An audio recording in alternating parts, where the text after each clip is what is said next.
Welcome to Crimson Guitars.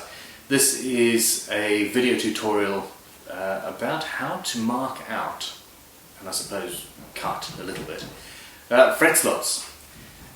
But something a little bit more interesting than that, how to mark out and cut fanned fret slots.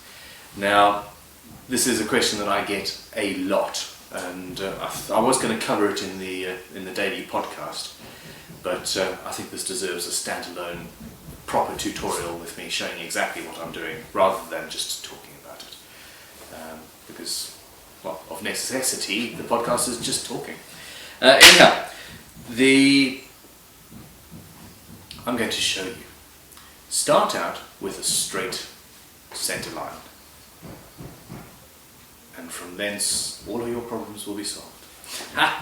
Okay, essentially the first place to do is you've got your standard lovely straight center line, and then you need to work out where your 12th fret is, because predominantly, at least in guitars, your 12th fret will be the perpendicular one. On a bass it might be the 7th, and then you start talking about multi-scale 8-string guitars or baritones and all that. Essentially the most important point is whichever fret is going to be the straight one, and you need to figure out which one of those you want it to be. In a guitar it generally is the 12th, because that sort of works out ergonomically. Now, the whole point of a fan fret is that it stops your wrist from, when you're playing your chords up here, your wrist sort of bends around like that.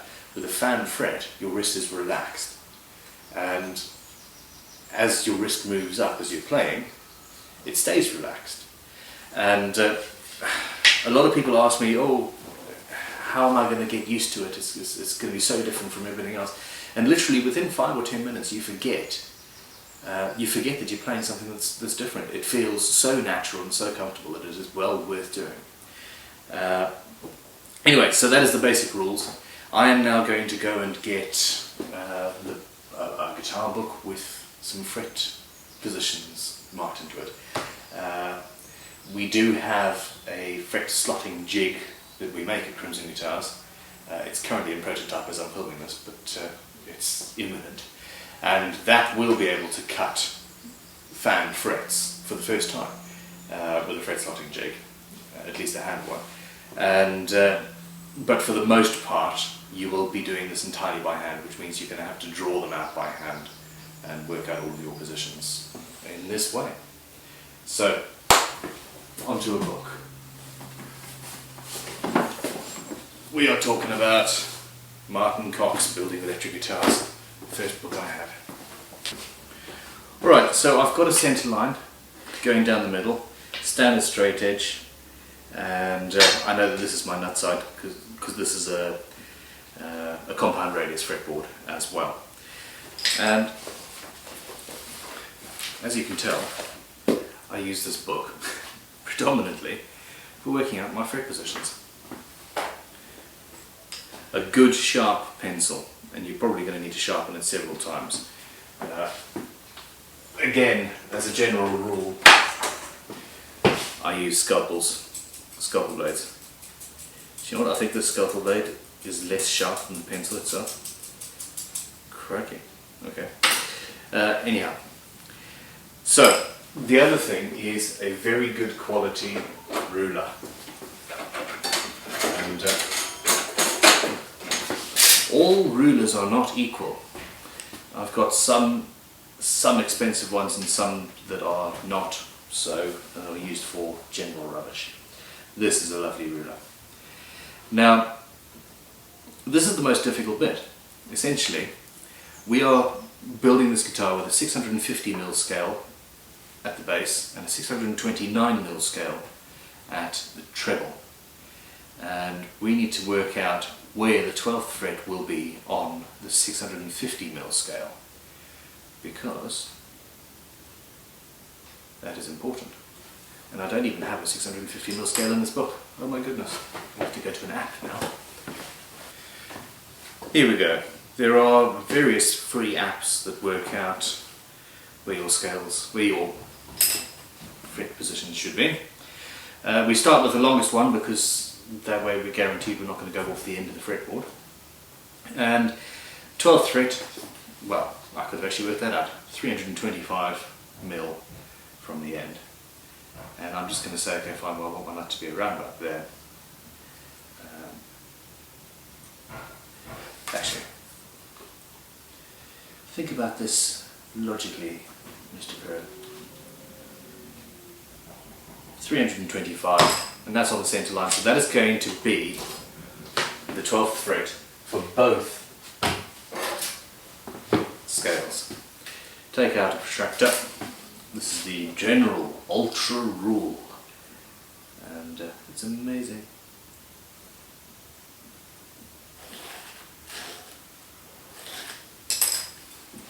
Okay, so that's that, and we now have a slight issue. We need to work out where our strings are actually going to be, and this is the scary bit, and this is the bit that really screws with your mind. Okay, I've roughly marked out 325, which is the line where my bass string is going to meet. Now, the other scale is a 629 Gibson scale, 31433.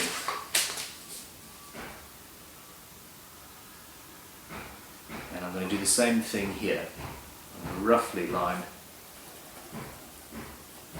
a line across there.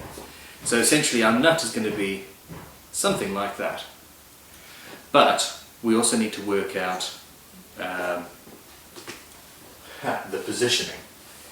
Now, for that, sadly, I'm going to use a competitor's string spacing rule because we don't make one yet.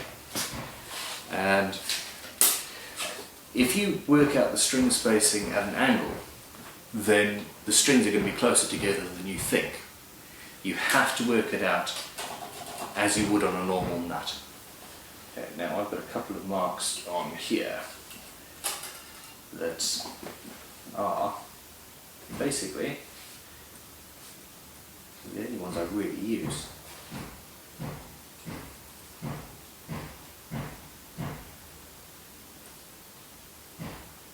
But here we go. Using the string spacing rule, I'm marking out the basic position of all 6 strings. And now this will allow me to work out where my string is going to be. And my bass string is going to be there. My treble string is going to be there. And essentially, I now have my nut line. And this, ladies and gentlemen, really is the most mind-bending part of this operation. From here on in, it is literally just a case of working out where the frets are going to go. Almost. As I said that, I realised that I was slightly wrong. You do need to work out the string spacing at the 12th fret so that you've got a string to follow. And there's a truck going past. Typical. Forgive the noise. So I'm going to go away, I'm going to do it exactly the same way. I'm going to work out what the string spacing needs to be at the 12th fret, and then I'm going to draw my 2 outer strings, mark the frets in, and we will reconvene once I'm at that stage.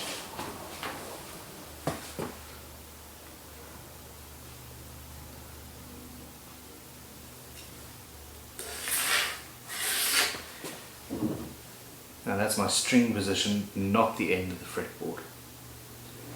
You need to make absolutely certain you know that.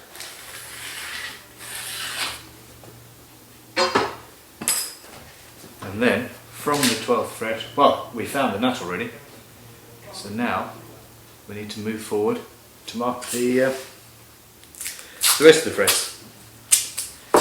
2 little pieces of tape, 1 at either end. Actually, let's make sure it's in the right place first. That's just to make sure that my ruler does not move. And from here, it is very simple. The first fret on a 650mm is 36.48.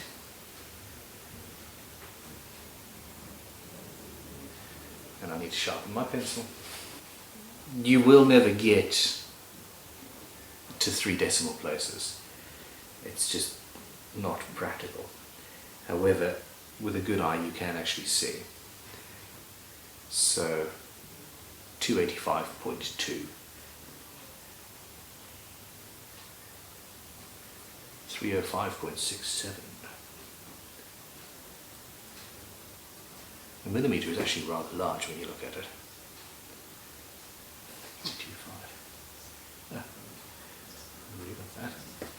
And so on and so forth. And then you do exactly the same thing down the other string.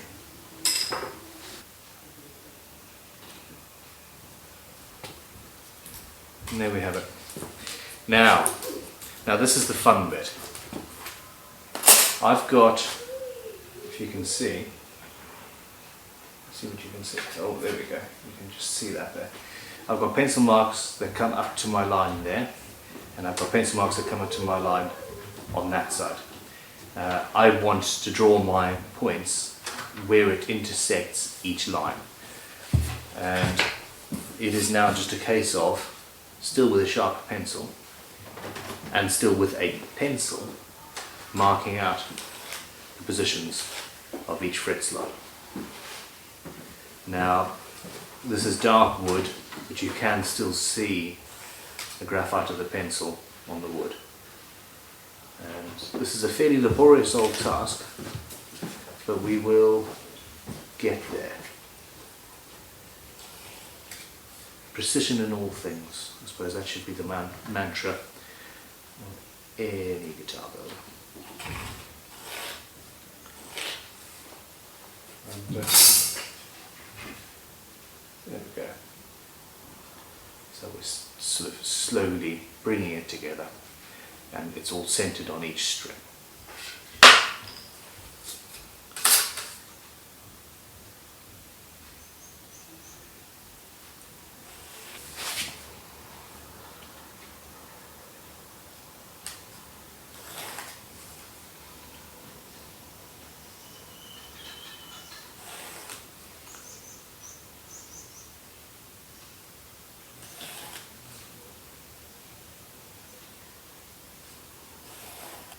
And here we have the fret slots marked out.